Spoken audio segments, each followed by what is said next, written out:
Picture this. Somewhere in the Andromeda Galaxy, there's a guy named Zorbak who thinks he's the Steven Spielberg of alien pet dealing. This purple-tentacled egomaniac runs what he calls Zorbak's Exotic Emporium, which is basically a cosmic pet store for rich aliens who want to show off their latest acquisition at dinner parties. Zorbak's got this whole setup going. He travels the galaxy in his gaudy golden spaceship, collecting rare creatures from backwater planets, then sells them to the highest bidder. Think of him as the universe's most arrogant dog breeder, except instead of poodles, he's dealing with telepathic space hamsters and carnivorous rainbow butterflies. Now, Zorbak's got standards, you understand. High standards. He only deals in what he calls aesthetically pleasing specimens. Translation: if it doesn't look like it belongs in a fancy alien's living room, Zorbak won't touch it with a 10-foot plasma pole. So when he stumbles across this creature on some forgotten mining planet, his first instinct is to keep flying.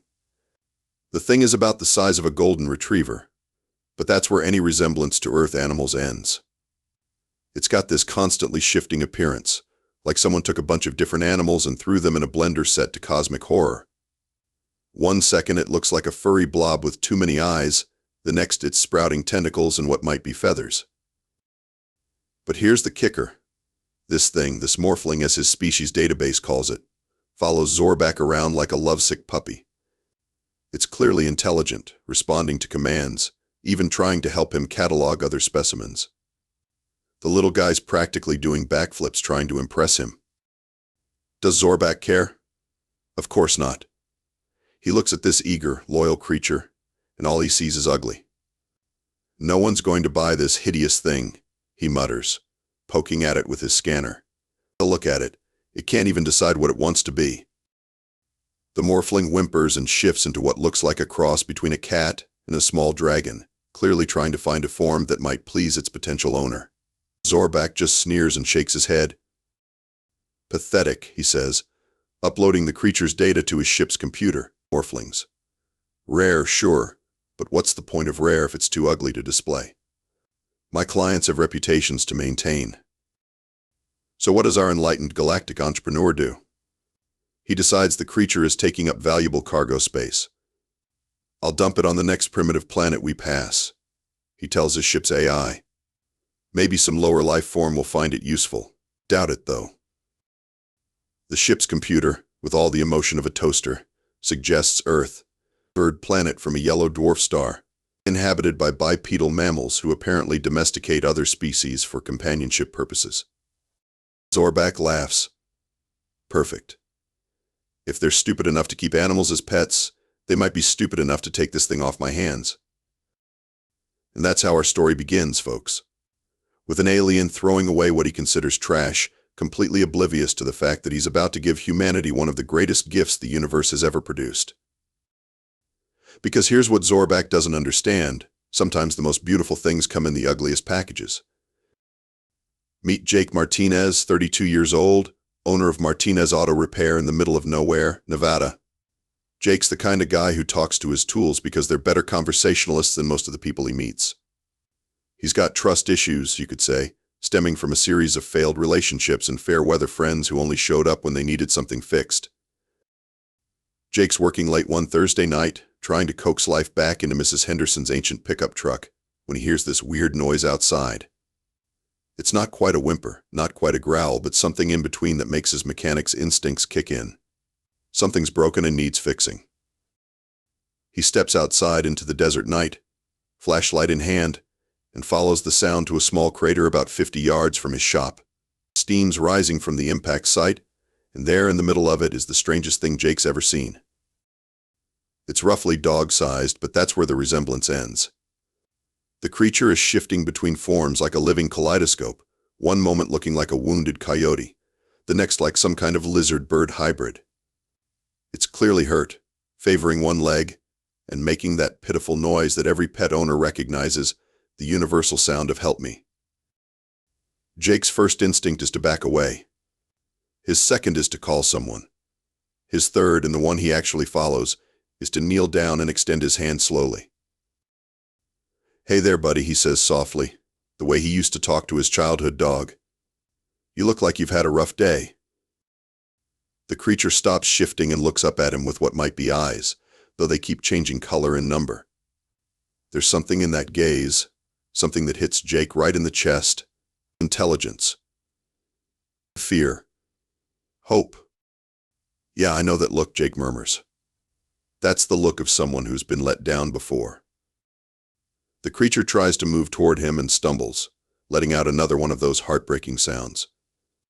Jake doesn't think twice.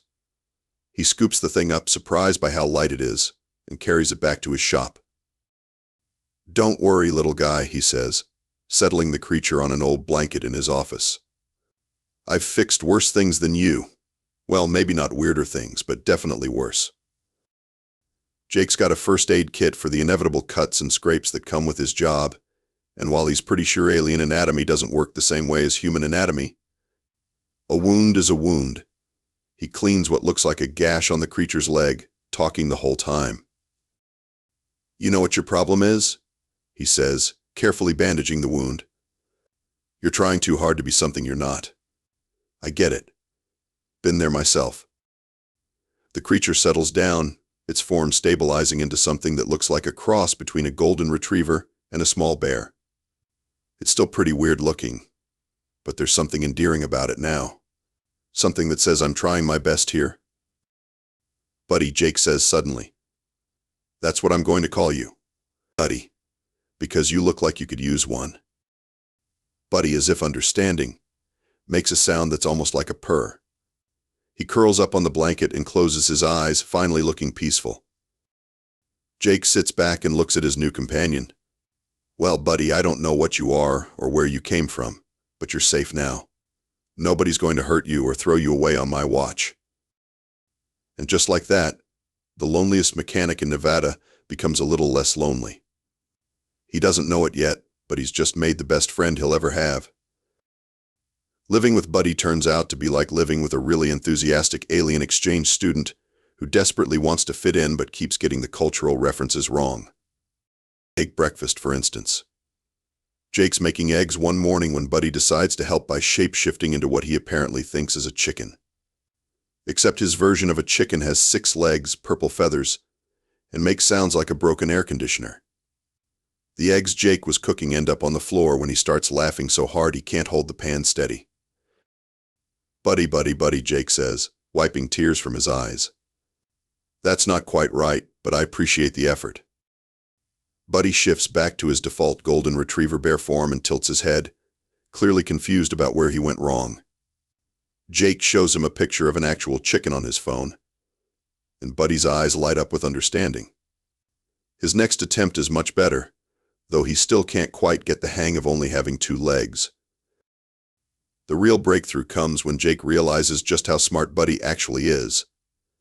The little guy doesn't just learn tricks, he learns concepts. Show him how to open a door once, and he'll figure out how to open every door in the house. Explain that barking at the mailman is normal dog behavior, and he'll not only master the perfect bark but also learn to recognize the mail truck from 3 blocks away. "You're not just intelligent," Jake tells him one evening as Buddy helps him organize his toolbox by size and function. "You're scary intelligent. Like you could probably do my taxes if I taught you numbers." Buddy responds by shifting into a form that looks remarkably like a calculator, complete with a little digital display on his forehead. Jake nearly chokes on his beer. "Okay, that's both impressive and terrifying," he says. "How about we stick to regular dog stuff for now?"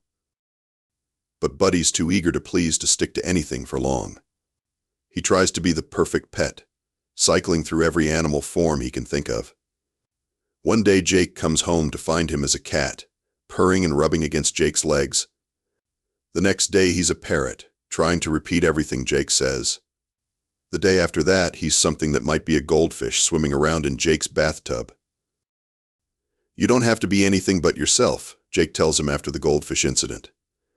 "I like you just the way you are." Buddy stops mid-transformation, caught between his dog form and something that looks like a small horse. He tilts his head, processing this concept. "Yeah, I know it's a weird idea," Jake continues. "Most people want you to be something you're not. But I'm not most people, am I?" Meanwhile, about 3 galaxies away, Zorbak is having the worst week of his career. His suppliers are asking uncomfortable questions about the missing Morphling, and he's running out of excuses. "You lost it?" screeches Vrex, a particularly unpleasant slug-like creature who controls half the exotic animal trade in the Outer Rim. "You lost a Morphling?" "I didn't lose it," Zorbak protests. "I strategically relocated it to a more appropriate environment." "You threw it away," Vrex translates. "You threw away one of the rarest creatures in the known universe, because it didn't match your aesthetic preferences." Zorbak's tentacles squirm with embarrassment. "It was hideous. Unmarketable. I made a business decision." "You made a mistake," Vrex corrects. "A very expensive mistake. Do you have any idea what collectors pay for Morphlings? They're empathic shapeshifters, you fool. They bond with their owners on a level that makes regular pets look like decorative rocks." Back on Earth, Jake and Buddy are discovering exactly what Vrex is talking about. They've developed a connection that goes beyond typical pet-owner relationships. Buddy seems to sense Jake's moods, offering comfort when he's stressed, companionship when he's lonely, and entertainment when he's bored. One evening, Jake's having a particularly bad day, dealing with a difficult customer who questioned his competence and his prices. He's sitting in his garage, staring at the bills he's not sure he can pay, when Buddy approaches. Instead of his usual cheerful demeanor, Buddy's calm, almost solemn. He shifts into a form that's purely his own, not copying any Earth animal, and simply sits beside Jake. He doesn't try to distract or entertain, just offers his presence. "You get it, don't you?" Jake says softly. "You understand what it's like to be thrown away." Buddy makes a soft sound, something between a sigh and a purr. For the first time since Jake found him, he's not trying to be anything other than exactly what he is, a loyal friend. And that's when Jake realizes the truth. Buddy isn't just smart, isn't just adaptable. He's special in a way that has nothing to do with his abilities and everything to do with his heart. Too bad someone's about to try to take him away. Word travels fast in the cosmic pet trade, especially when it involves a screw-up of galactic proportions. Within days of Vrex's conversation with Zorbak, every black market dealer, exotic collector, and alien aristocrat in 3 galaxies knows about the lost Morphling. Commander Vex, a chrome-plated reptilian who collects rare species like humans collect Pokemon cards, is particularly interested.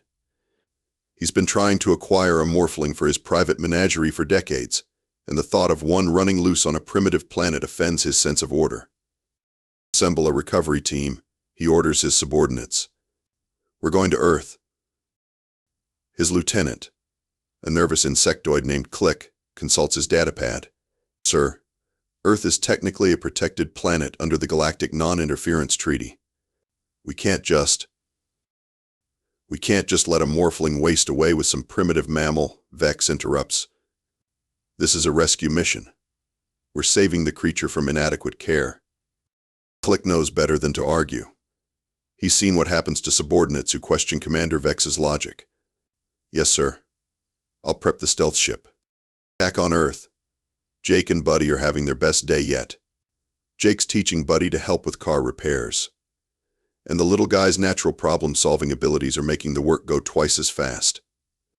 Buddy's figured out how to shift his appendages into the perfect tools for any job, and his size-changing ability means he can reach places Jake can't. "You know what, Buddy?" Jake says as they finish up a particularly tricky transmission repair. "I think we make a pretty good team." Buddy responds by briefly shifting into a form that looks like a tiny version of Jake, complete with coveralls and a wrench. Jake laughs so hard he nearly falls off his creeper. "That's disturbing and adorable at the same time," he says. "Don't do that in public, okay? People will think I'm weirder than they already do." That's when the sky starts glowing. It's not a natural glow, not like sunset or aurora. It's the kind of artificial light that screams advanced technology to anyone who's ever watched a sci-fi movie. Jake and Buddy step outside to see a sleek, silver ship descending from the clouds, its hull shimmering with some kind of cloaking technology. "Well," Jake says, his voice remarkably calm for someone watching a UFO land in his backyard, I guess we're about to find out where you came from, buddy. Buddy's reaction is immediate and telling. He shifts into a form Jake's never seen before, something low and predatory with too many teeth. The message is clear: whatever's in that ship, Buddy doesn't want to go back to it. The ship lands with barely a whisper, and a ramp extends from its belly. 3 figures emerge, and Jake's first thought is that they look like they stepped out of a high-budget alien movie. Commander Vex leads the group, his chrome scales gleaming in the desert sun. Behind him are Click and another alien that looks like a walking crystal formation. "Greetings, primitive mammal," Vex says, his voice carrying the tone of someone addressing a particularly slow child. "We are here to retrieve our property." "Your property?" Jake repeats, stepping protectively in front of Buddy. "I don't see any property here. Just me and my dog." Vex's laugh sounds like metal grinding against metal. "That creature is not a dog," Indigenous piped. "It is a Morphling, one of the rarest and most valuable species in the known universe. It was illegally abandoned on your planet, and we're here to correct that mistake." "Illegally abandoned?" Jake's voice gets dangerously quiet. "You mean someone threw him away?" "The circumstances of its disposal are irrelevant," Vex replies dismissively. "What matters is that creatures of such intelligence and value cannot be properly cared for by primitive species. We're here to rescue it." Behind Jake, Buddy makes a sound that's part growl, part whimper. He's trying to hide behind his human friend, and the sight of this incredible, intelligent creature cowering from these cold, clinical aliens makes Jake's blood boil. "Rescue him?" Jake steps forward, his years of dealing with condescending customers finally finding a worthy target. "Rescue him from what? From being loved? From being wanted? From having a home? From being wasted?" Vex corrects. Morphlings are empathic bond formers. They require sophisticated care, advanced understanding of their psychological needs, proper nutrition that can only be provided by. "By what?" Jake interrupts. "By someone who sees him as property? As an investment? As a trophy to show off to your friends?" The crystal alien, who Jake mentally dubs Rocks, speaks up. "The human doesn't understand. Morphlings are too advanced for primitive emotional attachments. They require scientific care, not sentimental coddling." "Sentimental coddling?" Jake's voice rises. "You mean love? You're saying he's too good for love?" Vex's patience is wearing thin. "We are not here to debate philosophy with a lesser species. The Morphling belongs with its own kind, in a proper environment where its abilities can be properly utilized." "Utilized?"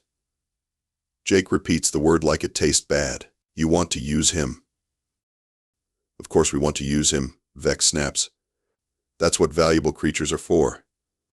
Now step aside, or we'll be forced to take more direct action." That's when Jake realizes something important. These aliens, for all their technology and condescension, have fundamentally misunderstood what they're dealing with. They see Buddy as a thing to be owned, a resource to be exploited. They have no concept of the bond that's formed between them. "Direct action?" Jake smiles, and it's not a nice smile. "You know what? I'd like to see you try. Because here's the thing about humans that most aliens don't understand. We're really, really good at fighting for the things we love." And Jake's about to give these cosmic bullies a crash course in human stubbornness. Commander Vex apparently doesn't appreciate Jake's smile, because he immediately signals his subordinates to spread out in what's clearly a tactical formation. These guys have done this before, probably on a dozen worlds, collecting property from primitive species who don't know any better. "Your defiance is noted and dismissed," Vex says, pulling out what looks like a crystalline weapon. "Morphlings are governed by Galactic Exotic Species Protection Act 4.7. No Class C civilization has the legal authority to claim ownership of a Class A intelligence." "Class A intelligence?" Jake laughs, but there's no humor in it. "You're classifying my dog like he's some kind of filing system?" "It is not your dog," Click interjects, his voice high and nervous. "Genetically speaking, it shares no DNA with any Earth species. It is clearly an alien life form, and therefore subject to. Subject to what? Jake interrupts. To being treated like a thing? To being bought and sold like a commodity? Behind Jake, Buddy makes a decision that changes everything. Instead of hiding, he steps forward and shifts into a form none of them have seen before. It's still recognizably him, but larger, more imposing, with features that clearly mark him as alien. He's no longer trying to fit in or please anyone. He's showing them exactly what he is. And what he is, apparently, is magnificent. Even the aliens seem taken aback. Vex's weapon wavers slightly, and Click makes a sound that might be admiration. You see, Vex says, though his voice has lost some of its arrogance. Look at that transformation. Perfect muscular control, adaptive camouflage, emotional resonance indicators. This creature is wasted on a primitive planet. Wasted. Jake's voice is deadly quiet. You want to know what wasted looks like? Wasted is throwing away the most loyal, intelligent, loving creature in the universe because he doesn't fit your idea of pretty. Buddy shifts again, this time into a form that's purely protective, positioning himself between Jake and the aliens. The message is clear. You'll have to go through me to get to him.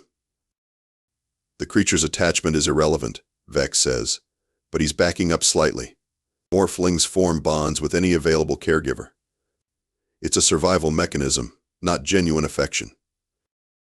Is that what you think? Jake asks. Buddy, show them what genuine affection looks like. What happens next is something the aliens clearly aren't prepared for. Buddy doesn't attack, doesn't threaten, doesn't posture. Instead, he shifts into the form of a small, injured creature, the same form he was in when Jake first found him. Then he looks up at Jake with absolute trust, the same trust he showed that first night. He's not bonded to me because he has to be, Jake says softly. He's bonded to me because he chooses to be. Because I was the first person who looked at him and saw something worth saving. The crystal alien rocks, tilts his head. The human speaks of choice as if the creature has free will. Of course he has free will, Jake snaps. He's not a pet, he's a person. A person who happens to look different from us, but a person nonetheless. Impossible, Vex says, but his voice lacks conviction. Morphlings are animals. Advanced animals, but animals nonetheless. Are you? Jake asks, looking directly at Buddy. Are you an animal, or are you a person? Buddy's response is to shift into a form that looks remarkably like Jake, then point at himself and nod. The message is unmistakable. I am like you. He's claiming personhood, Click whispers, his voice filled with something that might be awe.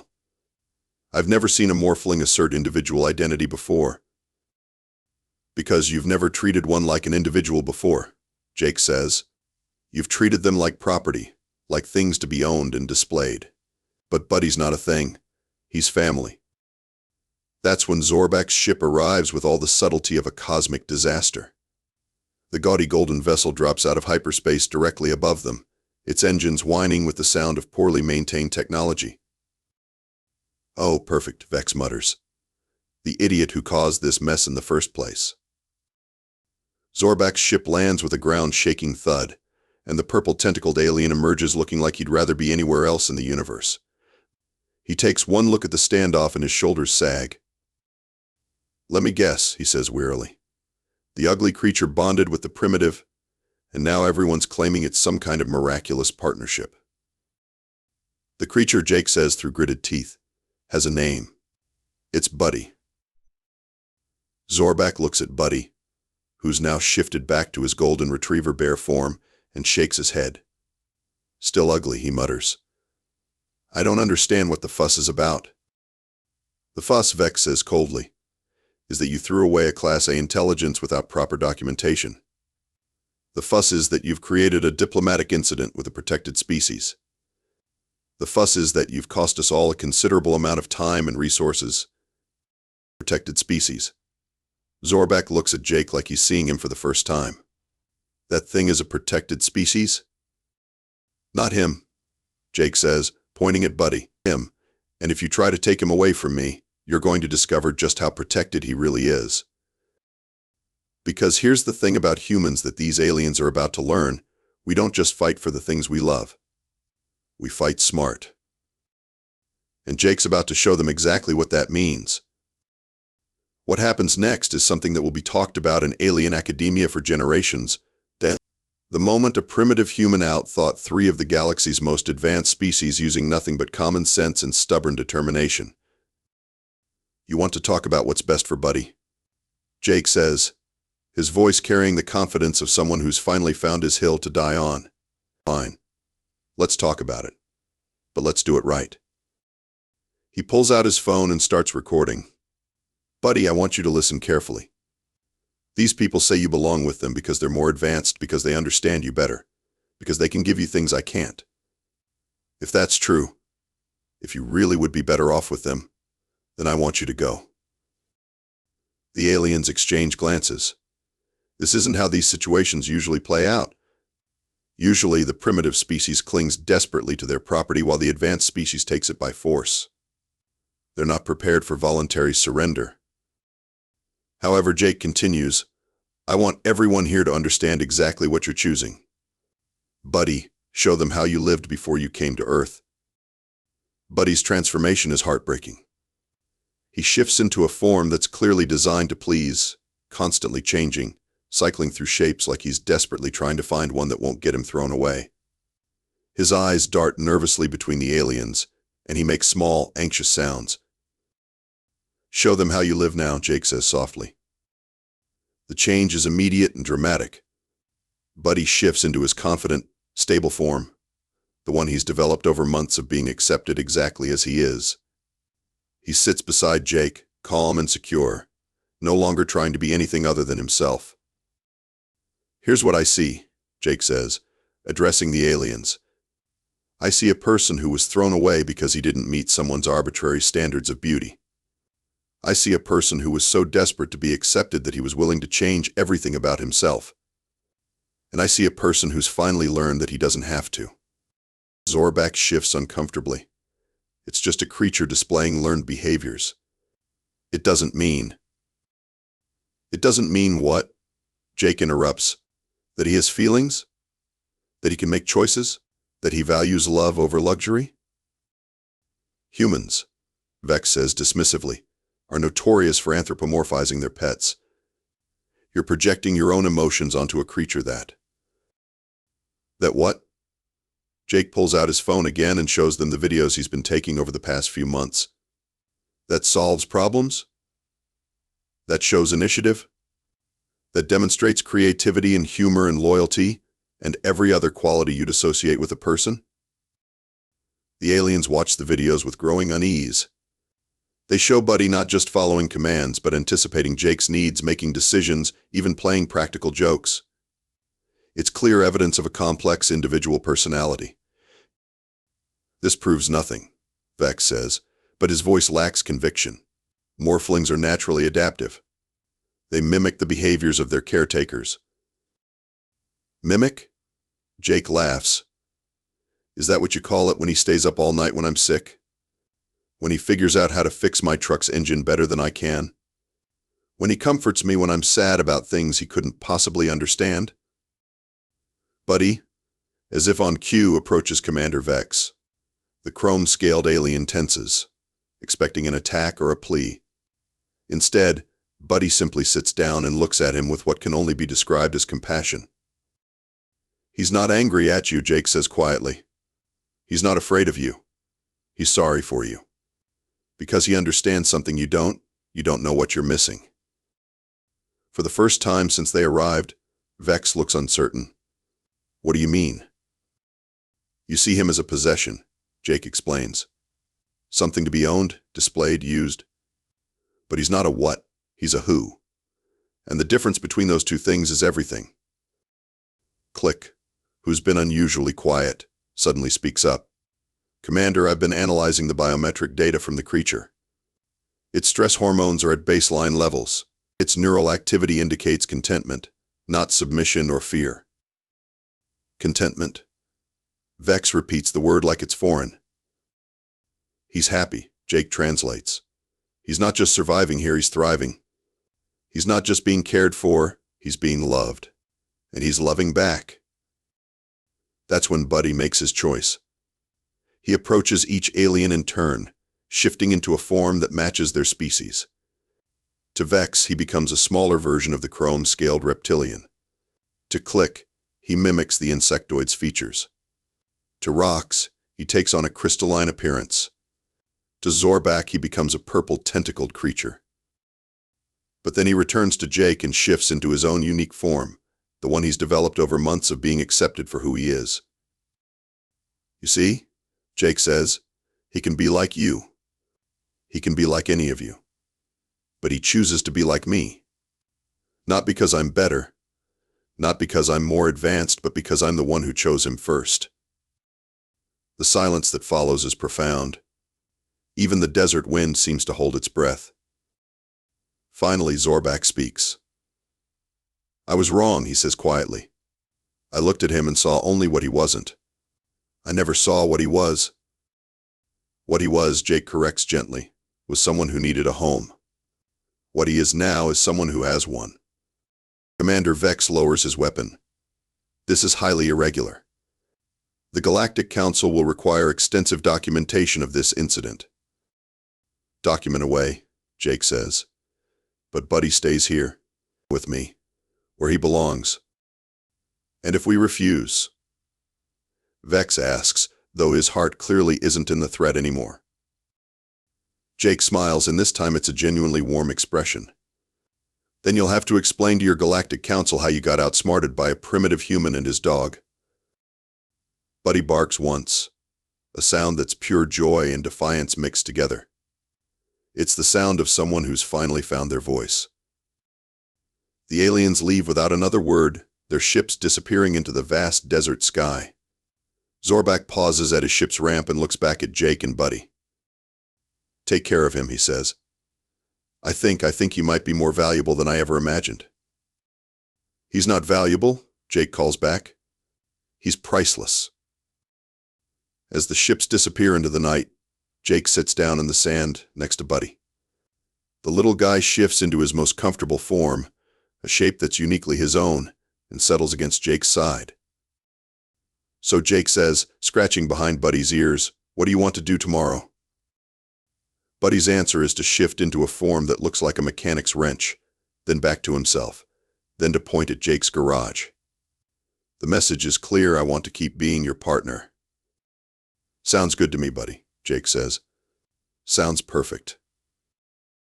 And somewhere in the vast universe, where beauty is often defined by rarity and value is measured in credits, two unlikely friends have proven that the most precious things in existence can't be bought, sold, or classified. They can only be chosen. And sometimes, if you're very lucky, they choose you back.